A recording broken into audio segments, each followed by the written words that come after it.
4월 18일 화요일 진노가 임한 이유란 제목으로 스가랴 7장 1에서 14절의 말씀입니다. 사랑의 하나님 감사합니다. 오늘도 우리에게 말씀 묵상의 시간을 허락해 주시니 감사합니다. 이 시간을 통하여서 하나님의 말씀이 들리고 복음이 들리기 원합니다. 말씀대로 믿고 살고 누리는 인생이 되게 하시고 오늘도 우리와 함께 해주시옵소서. 감사드렸고 예수님의 거룩하신 이름으로 기도드립니다. 아멘. 본문의 말씀입니다. 다리오 왕 제4년 아홉째 달 곧 기슬레월 4일에 여호와의 말씀이 스가랴에게 임하니라. 그때 베델 사람이 사레셀과 레겜 멜렉과 그의 부하들을 보내어 여호와께 은혜를 구하고 만군의 여호와의 전에 있는 제사장들과 선지자들에게 물어 이르되 내가 여러 해 동안 행한 대로 5월 중에 울며 근신하리이까 하매 만군의 여호와의 말씀이 내게 임하여 이르시되 온 땅의 백성과 제사장들에게 이르라. 너희가 70년 동안 다섯째 달과 일곱째 달에 금식하고 애통하였거니와 그 금식이 나를 위하여 한 것이냐. 너희가 먹고 마실 때 그것은 너희를 위하여 먹고 너희를 위하여 마시는 것이 아니냐. 예루살렘과 사면 성읍의 백성이 평온히 거주하며 남방과 평온의 사람이 거주할 때 여호와가 옛 선지자들을 통하여 외친 말씀이 있지 않느냐 하시니라. 여호와의 말씀이 스가랴에게 임하여 이르시되 만군의 여호와가 이같이 말하여 이르시기를 너희는 진실한 재판을 행하며 서로 인애와 긍휼을 베풀며 과부와 고아와 나그네와 궁핍한 자를 압제하지 말며 서로 해하려고 마음에 도모하지 말라 하였으나 그들이 듣기를 싫어하여 등을 돌리며 듣지 아니하려고 귀를 막으며 그 마음을 금강석 같게 하여 율법과 만군의 여호와가 그의 영으로 옛 선지자들을 통하여 전할 말을 듣지 아니하므로 큰 진노가 만군의 여호와께로부터 나왔도다. 내가 불러도 그들이 듣지 아니한 것처럼 그들이 불러도 내가 듣지 아니하리라. 만군의 여호와가 말하였느니라.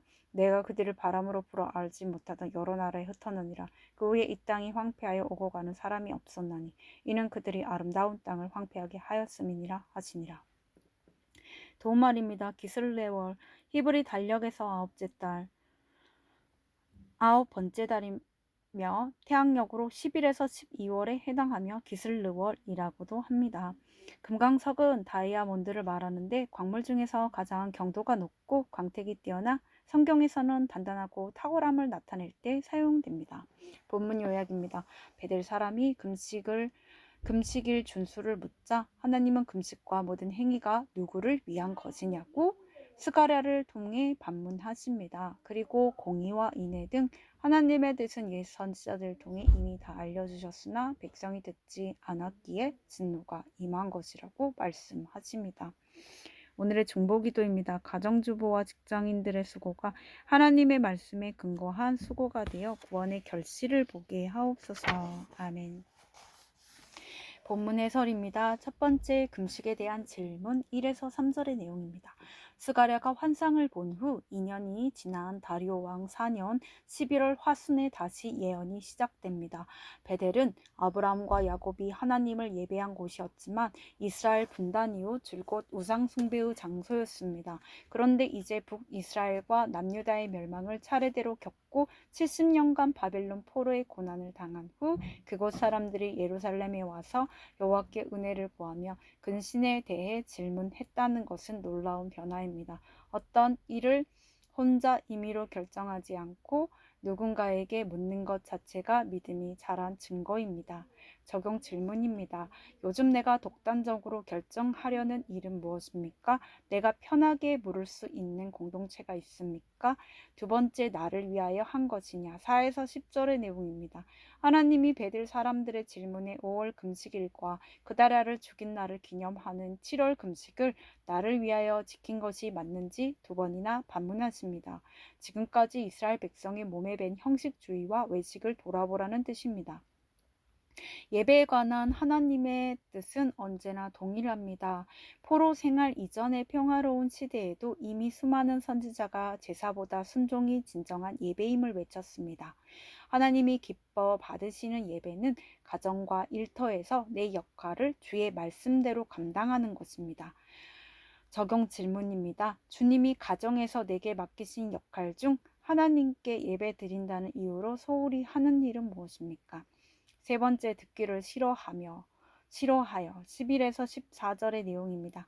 하나님의 말씀은 언제나 동일하고 명확하지만 이스라엘은 의도적으로 귀를 막고 마음을 완악하게 했습니다. 그들이 공의와 인애를 행하지 않은 것은 이기적인 욕심 때문입니다.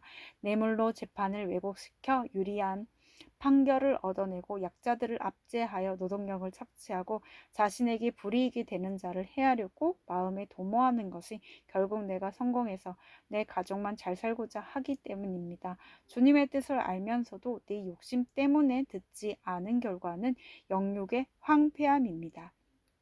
적용 질문입니다. 하나님이 내게 원하시는 뜻인 줄 알면서도 내 욕심 때문에 귀를 막고 듣기 싫어하는 일은 무엇입니까? 오늘 기도하기는 성경에 하나님의 뜻이 이미 다 나와 있음에도 늘 다른 뜻을 구했음을 고백합니다. 공의와 인애를 행하라는 말씀은 듣기 싫어하면서 내 원함을 이루어 달라고 금식하며 기도한 것을 용서해 주옵소서. 이제는 이미 보이신 하나님의 뜻을 행하며 살기 원하오니 도와주옵소서. 아멘. 묵상 간증입니다. 진노를 겪고 알게 된 사명이란 제목으로 김은혜님의 말씀 적용글입니다.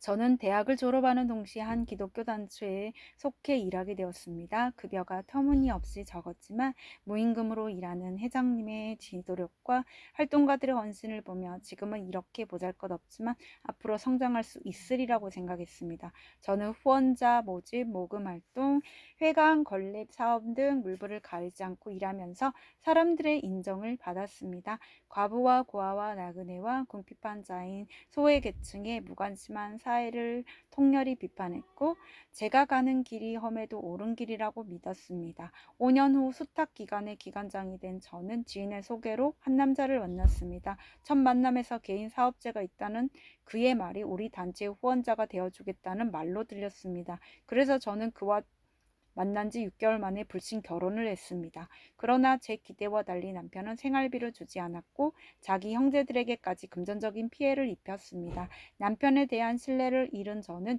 어린 아들을 핑계로 친정집에 들어가 남편과 별거했습니다. 그러다 열과 성을 다하던 그 단체도 떠나게 되었고 별거 20년 만에 남편과 이혼했습니다. 그 후 저는 금강석같이 굳어진 상처로 자살 충동에 시달렸습니다. 그러다 재혼한 남편 손에 이끌려 한 교회 공동체에 속하게 되면서 말씀으로 제 삶이 해석되었습니다. 첫 결혼 전에 경제적으로 어려웠던 저는 전 남편의 사업 규모만 보고 거기에 혹해서 그가 진정 하나님의 사람인지 살피지 않았습니다. 결국 저의 욕심으로 불신 결혼을 한 죄를 깨닫고 회개하게 되었습니다. 현재 대학생인 아들은 예수님이 믿어지지 않는다고 합니다. 부재중 엄마로 살면서 하나님이 허락하신 아름다운 땅인 가정을 황폐하게 했기에 깨끗한 호적을 물려줄 수 없게 되었습니다. 이제는 저의 고난을 약재로 삼아 이혼 위기에 있는 지체들에게 수치후 사건을 전하며 가정은 반드시 지켜야 한다고 알리겠습니다. 이분에 적용하기는 날마다 큐티한 뒤 말씀 한 구절을 아들에게 문자로 보내고 아들의 구원을 위해 기도하겠습니다. 일찍 퇴근하여 가족을 위해 저녁 식사를 준비하겠습니다. 입니다.